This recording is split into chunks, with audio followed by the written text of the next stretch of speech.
मेरे प्यारे बच्चों, आज हम वसंत पाठ 3 बस की यात्रा का अध्ययन करेंगे। बस की यात्रा। इस पाठ के लेखक का नाम है हरिशंकर परसाई। हरिशंकर परसाई उच्च कोटि के व्यंग्यकार हैं। इस यात्रा वर्णन पाठ में उन्होंने सटीक व्यंग्य किया है। व्यापारी वर्ग की लोलुप प्रवृत्ति पर यह करारा व्यंग्य है। पाठ में लेखक ने बताया है कि हम 5 मित्रों ने पन्ना से सतना की यात्रा करने के लिए जो बस पकड़ी वह काफ़ी पुरानी थी। लोग उस बस में यात्रा करने से हिचकते थे। लेखक जब भी बस को देखता तो स्वयं से पूछता, क्या ये बस चलती भी है? बस कंपनी का एक हिस्सेदार उन्हें विश्वास दिलाने लगा कि डरने की कोई बात नहीं, यह बस अनुभवी है, पुरानी है। जैसे माँ अपने बच्चों को गोद में उठाती है, उसी प्रकार यह हमें अपनी गोद में बैठाकर ले जाएगी।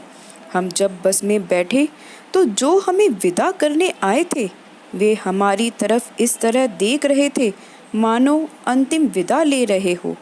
बस जब चली तो ऐसे आवाज़ कर रही थी जैसे इंजन हमारी सीट के नीचे बैठा हो। लेखक ने यह भी बताया है कि बस जब चल पड़ी तो उसकी जर्जर अवस्था का नज़ारा हमारे देखने में आया। बस का प्रत्येक हिस्सा अलग अलग हिल रहा था। किसी भी हिस्से का एक दूसरे से कोई तालमेल ही नहीं था। यह समझ में ही नहीं आ रहा था कि हम सीट पर बैठे हैं या सीट हमारे ऊपर बैठी है। अचानक बस रुकी और पता चला कि पेट्रोल की टंकी में छेद हो गया है। काफ़ी देर बाद बस चली, परंतु हमें उस पर भरोसा नहीं था। दोनों हरे तरफ हरे हरे पेड़ थे जो हमें दुश्मन लग रहे थे।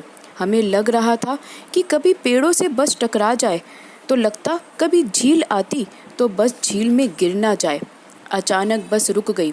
ड्राइवर अलग अलग तरीके अपनाने लगा। बस ने नम्रतापूर्वक ना चलने का संकेत दिया। बस एक बुढ़िया की भांति ठक कर बैठ गई। हिस्सेदार साहब ने फिर उसे सुधारा और बस चलने लगी।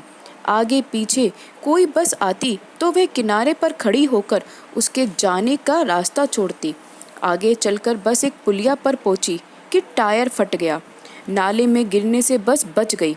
लेखक ने हिस्सेदार साहब को बड़े श्रद्धा भाव से देखा। उसका कारण यह था कि बलिदान की इससे प्रबल भावना कहीं और देखने में नहीं आती। जो स्पष्ट देख रहे हैं कि टायर चलने लायक नहीं है, परंतु उसके बाद भी उन्हें नहीं बदल रहे हैं, यह मौत को सीधा निमंत्रण है।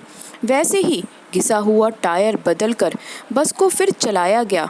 अंत में हमने पन्ना या कहीं भी सकुशल पहुंचने की उम्मीद छोड़ दी। हमने बेचैनी और तनाव छोड़ दिए और हम धैर्यपूर्वक बस में बैठ गए जैसे हम अपने घर बैठे हों। फिर चिंता छोड़कर हम हंसी मजाक में खो गए और बड़े इम्तिनान से बस की यात्रा करने लगे। बच्चों, यह बस की यात्रा आज के मौजूदा हालात पर एक करारा व्यंग्य है कि हमारी सार्वजनिक संपत्ति को किस तरह नुकसान पहुंच रहा है। धन्यवाद।